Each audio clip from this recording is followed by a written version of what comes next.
Hey everyone, Scott here to discuss Transformers The Last Night, the final epic Transformers retrospective, thank God. Starring Mark Wahlberg, Anthony Hopkins, Josh Duhamel, Laura Haddock, Isabel Moner, and Stanley Tucci. And oh my god, directed by Michael Bay and his last ever to be back on Transformers. Oh, please let it be true. Okay. I did see this movie twice. First time was in IMAX, and 98% of the movie kept going back and forth from this wide to that wide. It was neat. And then I saw it in a regular theater, and it did the same thing again. And I'll discuss more on that on the review. So here it goes. Starting the movie off with something King Arthur or Lancelot style was kind of a risky choice for Bay to make. To have Merlin played by Stanley Tucci. This time not Joshua Joyce. I was a little surprised by that. And that was dumb because what happened to the character he played last time called Joshua Joyce? Who knows? I don't know. He's not in this movie. Bad move there, Bay. I will give them this. That character did muck up the last movie, so I'm not going to complain at this point. Optimus Prime is frozen in space and becomes a villain just because this robot called, let's see right here, Quintessa is telling him to rebuild Unicron. Spoiler alert, folks. And I like John Turturro back briefly as Simmons, the guy from the first 3 films. And we get introduced to Isabella Moner's character, a.k.a. Isabel, with the Z. Or maybe it's backwards, but whatever. How would I put it? And her robot Squeaks is a bad choice to bring a kid her age, which is 14 by the way, to be a homeless and in the middle of a war zone. Give me a break, Bay. And let those little kids just run all over the war zone too? Yeah, nice try, Bay. You're not making any sense at this point.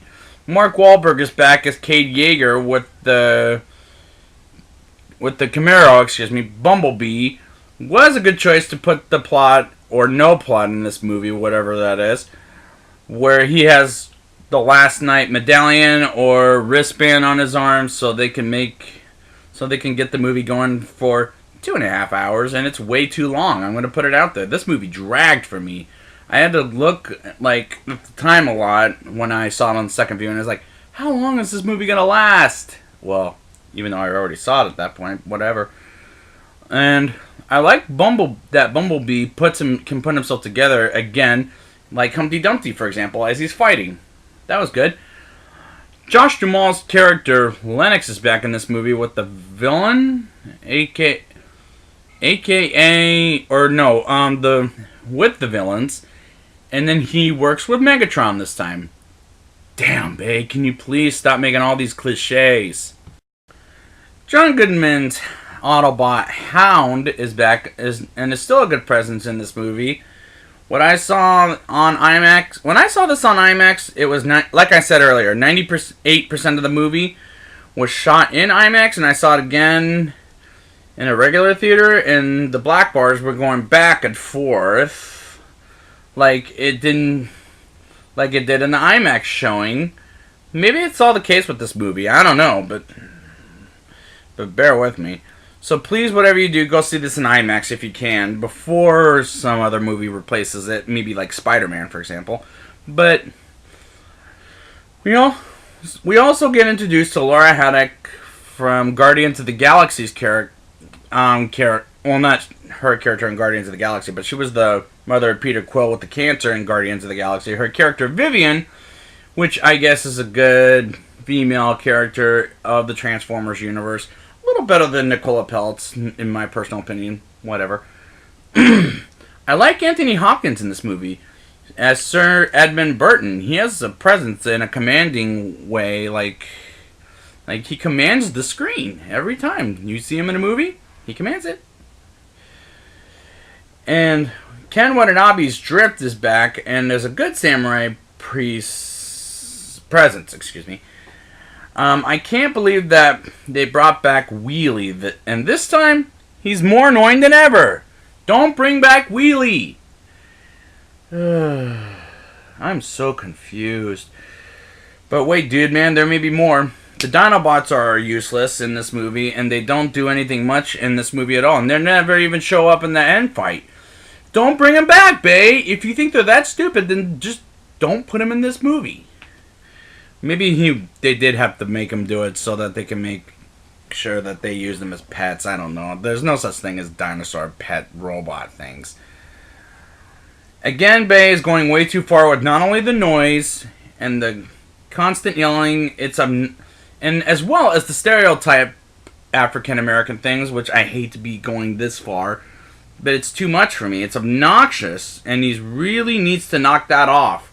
And the stereotypical African American being portrayed by Bay is a little too much for me, in my opinion. Come on, Bay, stop doing that. The robot who they collect scrap from, I'm sorry, I don't know his name off the top of my head, from the voice of it sounds a lot like Steve Buscemi. Please comment below if it is Steve Buscemi, because I don't know that one. Who is a great presence in any movie, but here it felt like he was there to be pushed around. Poor Buscemi. Why did we need Megatron? Why did Megatron come in this movie? Because he's more worthless now than ever, just like ever before. And just like the rest of the Decepticons that they put titles on, I'm not going to memorize all their names, so whatever. Somebody really needs to tell Mr. Bay that he's not funny at all. I didn't laugh once in this movie. Maybe once chuckle. That I didn't go like, ha ha ha ha. Not like that kind of funny. It's too much for me, and I don't like his humor because, yeah, he thinks, I never laughed once, but in a couple of moments, but that's it. There's just one or maybe two moments, but that's as far as I go with it. Burton's robotic assistant, aka the C-3PO ripoff, as they called him earlier in the film, I forget that one Transformer's name, who was an Autobot, was a badass robot for a butler, but it kind of reminded me of Alfred in Batman's butler in Batman. Oh wait, why did I say that twice? I don't know. Optimus now being called Nemesis Prime is a really dumb move because Optimus isn't a nemesis. Yeah, nice try, Bay, on how Optimus became evil, Bay. Come on, give me a break. Vivian's car transforms and drives her around England to take her to Burton's ridiculously stupid and loud. The backstage of the King Arthur Days being told by Anthony Hopkins is just a poorly edited scene because it makes no damn sense whatsoever. Yeah, good job there, Bay. You're not getting any rewards for this. That line, no sacrifice, no wiki, was the same wiki line as in the first movie, and a little risky, but whatever. The Butler robot, aka the C-3PO ripoff, that makes music and sings opera was, annoying as hell. This is again a really long movie at 2.5 hours. This drags quite a bit, like I said earlier. Bay makes his sex jokes is a little too offensive with families and I even had kids under the age of 10 in my audience on the second round. I don't know about the first round, but the second round I remember seeing them. Where does he do it here? It's at the chase when they go to Vivian's family's house, and the ladies think that they're having sexual intercourse when they're not really. Too far, Bay. You're going way too far. You gotta stop it. Barricade, the police car, then says to punish and to enslave. Is that robot, aka Barricade, is back? I thought he died in the first one. Why did we bring him back? And if yes, that's a big problem. It is a problem, because I don't know how he survived after Bumblebee beating him up at the time. The line that the Butler robot says, "No shit, Sherlock." Oh, am I the only one that thinks that line is really annoying, not only for the movie universe, but in this world in general? I don't care if anybody refers that to Sherlock Holmes, but that's not very nice. That scene where Burton tells the Prime Minister to shut up. Now, when Anthony Hopkins tells you to shut up, you got to do yourself a favor. Shut the hell up for him. And let him finish talking, for crying out loud. Optimus becoming a villain for only 4 minutes of the movie was limited and bad, and it leads up to a fight. And that fight was epic. The fight between Bumblebee and Optimus Prime, where Bumblebee just starts speaking? Like, when did that come back? Like, come on. Do we really... I'm so lost at this point. I don't like how Bumblebee just became a talkative robot again. Just annoying. But it was just incredibly stupid. What happened to his voice before? Not sure. Again, with Bay, slow motion shots is completely basiness, or should I say, laziness. The medallion on Cade's medallion, or wristband, whatever that is, becomes a sword. I was like, okay, this is again really lazy. How did you transform into something like that to a sword? That's what I don't understand. Megatron shooting Burton, an old man with a cane being dead by a Decepticon, was a little too over the line. And poor Anthony Hopkins, he deserves so much better than this. I think he did this for a favor, but I don't give a crap.